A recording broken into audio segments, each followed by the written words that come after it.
दोस्तों आपकी स्क्रीन पर आप साफ साफ ये बात देख सकते हो कि अर्मेनिया और इंटरनेशनल मीडिया ने ये रिपोर्ट दी है कि अर्मेनिया की सरकार ने भारत को $3 मिलियन के ऑर्डर्स दिए हैं और ये भारत के पूरे इतिहास का सबसे बड़ा हथियारों के ऑर्डर्स हैं। आज से पहले कभी भी किसी भी देश ने भारत से इतनी लार्ज क्वांटिटी में हथियार परचेज किए ही नहीं थे। अब बहुत सारे लोगों को अगर अंदाजा नहीं हो रहा है कि $3 बिलियन कितने होते हैं, तो उनके लिए मैं बता दूं कि ये है करीब 27,000 करोड़ रुपए का ये पूरा ऑर्डर है। अब बात निकल कर आती है कि आखिरकार इसके बदले में अर्मेनिया भारत से कौन सा हथियार चाहती है। तो अर्मेनिया भारत से चाहता है सुखोई MKI-13 लड़ाकू विमान, यानी कि रूस के द्वारा जो भारत को स्पेशली सुखोई 30 लड़ाकू विमान बनाकर दिया गया था, जिसे कि हम सुखोई Su-30 MKI के नाम से भी जानते हैं। अब वो लड़ाकू विमान भारत की कंपनी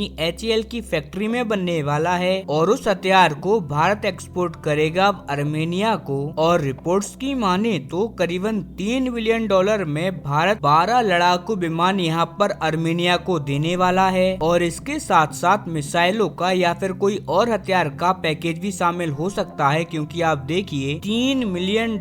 में 12 लड़ाकू विमान की एक लड़ाकू विमान करीबन 250 मिलियन से ज्यादा का है और ऐसे में ये लगभग राफेल वाली कैटेगरी में आ जाता है। और जब इतनी ही कीमत में हमने राफेल को परचेज किया था तो हमने राफेल के साथ बहुत सारी मिसाइलें और भी बहुत कुछ परचेज किया था। तो आप इस बात को इंश्योर करके चलिए कि हम मात्र सुखोई को नहीं बेच रहे, इसके अलावा ढेर सारे हथियार भी पैकेज के रूप में हम यहाँ पर अर्मेनिया को देने वाले हैं। लेकिन अब कई सारे लोगों का सवाल होगा कि जब हमने खुद सुखोई खरीदा था MKI वर्जन वाला भी, अब वो हमें दिया तो था रूस ने बना के, तो ऐसे में अर्मेनिया जाकर सीधा रूस से क्यों परचेज नहीं कर लेता। आखिरकार अर्मेनिया भारत से ही सुखोई 30 क्यों परचेज कर रहा है, तो उसके पीछे मेनली दो बड़े राज हैं। और पहला राज तो ये है कि भारत ने रूस से जो सुखोई 30 खरीदा था वो शुरुआती लड़ाकू विमान भले ही बनकर रूस से आए थे, लेकिन उसके बाद हमने रूस से लाइसेंस परचेज कर लिया था सुखोई 30 को भारत में बनाने का, यानी कि रूस ने हमें लाइसेंस और टेक्नोलॉजी प्रोवाइड करवा दी थी और ये कह दिया था कि इसके अंदर जो इंजन वगैरह लगते हैं वो तो आपको हम बनाकर दे दिया करेंगे, बाकी के लड़ाकू विमान के पार्ट आप खुद बना लेना, हम आपको टेक्नोलॉजी प्रोवाइड करवा देंगे और उन सबको जोड़कर खुद एक लड़ाकू विमान की मैन्युफैक्चरिंग आप कर सकते हो। और तभी से भारत की जो HAL कंपनी है वो नासिक में अपनी जो फैक्ट्री है वहीं पर हम यानी कि महाराष्ट्र में हम अपने सुखोई 30 लड़ाकू विमान को बना रहे हैं। तो जिन लोगों के मन में अभी तक ये शंका थी कि भारत सुखोई 30 नहीं बना सकता, वो लोग इस पूरी बात को अपने मन से हटा दो, हम ऑलरेडी सुखोई 30 बना रहे हैं। अच्छा, इसका एक और पहलू है अर्मेनिया का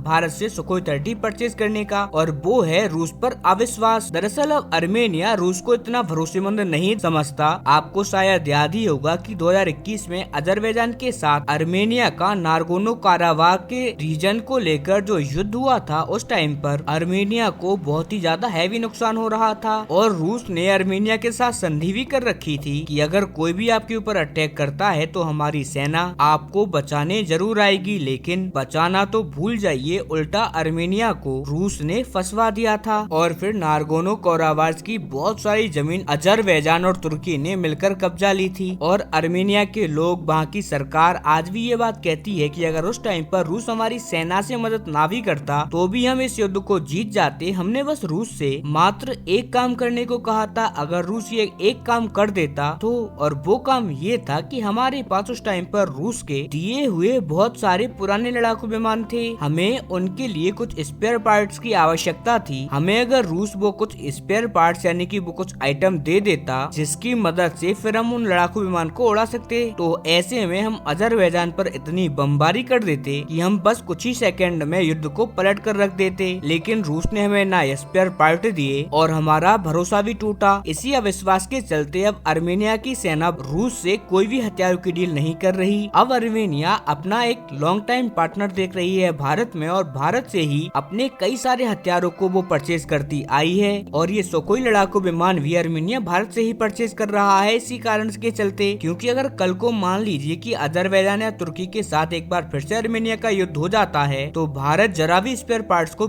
देने में पीछे नहीं हटने वाला, क्योंकि अजरबैजान और तुर्की दोनों ही भारत के दुश्मन हैं। ऑपरेशन सिंदूर के दौरान भी हमने देखा कि वो लोग खुलकर पाकिस्तान का सपोर्ट कर रहे थे, और इसीलिए मान लीजिए कि कल को अगर तुर्की का या अजरबैजान का युद्ध हो भी जाता है आर्मेनिया के साथ, तो ऐसे में भारत स्पेयर पार्ट छोड़ दीजिए मिसाइलें तक सप्लाई कर डालेगा, हमें इसमें कोई समस्या नहीं आने वाली। लेकिन यहाँ पर एक और ऐसा फैक्टर है जो देखा गया है, और वो है ब्रह्मोस मिसाइल का फैक्ट। दरअसल भारत एकमात्र ऐसा देश है जिसने इतनी खतरनाक मिसाइल को एक लड़ाकू विमान के साथ पेयर अप किया है। और ऑपरेशन सिंदूर के दौरान किस तरीके से पाकिस्तान के एयरबेस को छील दिया था सुखोई 30 लड़ाकू विमान ने और उसमें लगी ब्रह्मोस मिसाइल ने, ये पूरी दुनिया ने देखा। क्योंकि पाकिस्तान का जो प्रोपेगेंडा का खेल है वो आम जनता को या दुनिया भर की आम पब्लिक को बेवकूफ बना सकता है, लेकिन वहाँ की सरकारों को नहीं, क्योंकि उनके पास होता है रियल डाटा और साथ ही एनालिस्ट जो कि ग्राउंड रिपोर्ट उनको प्रोवाइड करवाते हैं। उन्हें पता है कि किस तरीके से ब्रह्मोस मिसाइल ने पाकिस्तान को छील के रख दिया था और हर एक अवैध किले को पाकिस्तान के ऐसे भेजा था जैसे हम बटर को चाकू से काटते हैं। इसीलिए आर्मेनिया सबको समझता है कि चलो मान लीजिए कि हमने सुखोई को रूस से परचेज कर भी लिया, तब भी रूस ब्रह्मोस नहीं लगा पाएगा। लेकिन अगर हमने भारत से सुखोई लड़ाकू विमान परचेज किए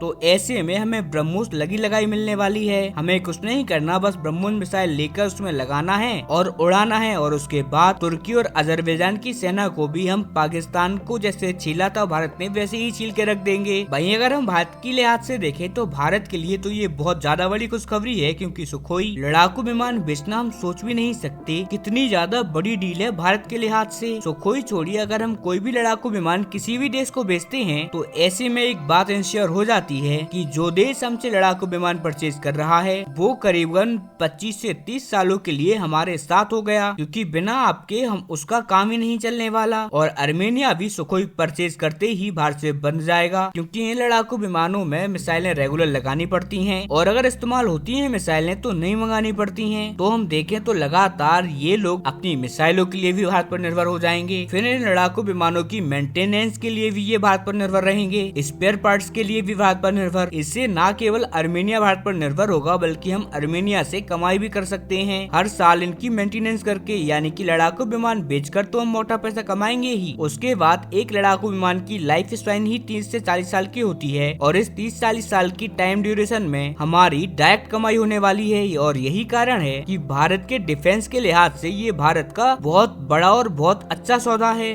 और अगर किसी देश को हमने एक बार तेजस लड़ाकू विमान बेच दिया ना, तो ऐसे में न केवल हम हमारा तेजस लड़ाकू विमान बेचेंगे, बल्कि उस देश को भी हम 30 साल के लिए अपने ऊपर निर्भर कर लेंगे, और अपनी कमाई भी 30 साल के लिए बढ़ा रहे हैं। साथ ही हमारे सुखोई का भी, साथ ही हमारे तेजस का भी प्रचार हम बड़े लेवल पर कर रहे हैं। और यही कारण है कि तेजस लड़ाकू विमान के लिए भारत ब्राजील तक चला गया था और हर देश को अप्रोच कर रहा है कि किसी भी तरीके से हम अपना तेजस लड़ाकू विमान बेच पाएं। और ये हमें करना होगा क्योंकि अमेरिका भी यही करता आया है, पाकिस्तान को F-16 बेचकर अपना गुलाम बना लिया, और अब हमें भी यही करना है। अगर देशों को अपनी मुट्ठी में बंद करना है तो हथियार बेचने ही पड़ेंगे, क्योंकि अगर आप किसी देश को कर्ज दोगे तो भले ही वो एक बार आपका साथ देने से मुकर जाए, लेकिन अगर किसी देश को आप अरबों डॉलर के हथियार दे दोगे ना, तो वो बंदा चाहकर भी आपसे अलग नहीं हो सकता। इसीलिए हमें इस काम को और भी ज्यादा एग्रेसिवली करना होगा। खैर, आपका इस पर क्या मानना है, आपका ओपिनियन कमेंट में देना ना भूले। साथ ही चैनल को सब्सक्राइब करें, वीडियो को लाइक करें। मिलते हैं अगली वीडियो में, तब तक के लिए नमस्कार।